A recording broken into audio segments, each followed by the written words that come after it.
Ayan, ang ganda ko na. Oh anak, nasa bahay ka lang, naka-makeup ka pa? Anay, pupunta kasi yung maliligaw ko dito sa bahay natin. Siyempre, dapat maganda ako, di ba? Ah, ganun ba? Sige, mag-aayos din ako. A few moments later.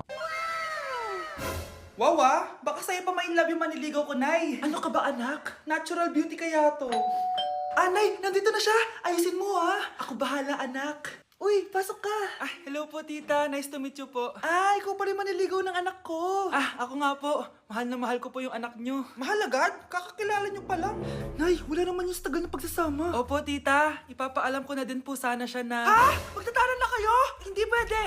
Ang OA mo, Nay. Na maging girlfriend ko po siya. Mayaman ka ba? Ano ba yung mga tanong mo, Nay? Sakto lang po. Sakto?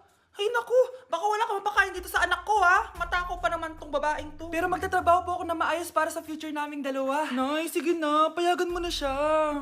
Sige, basta siguraduhin mo hindi mo papabayaan tong anak ko, ha? Yes! Tay, pasok ka na! Wow, meet the parents agad. Ay, hello po tito.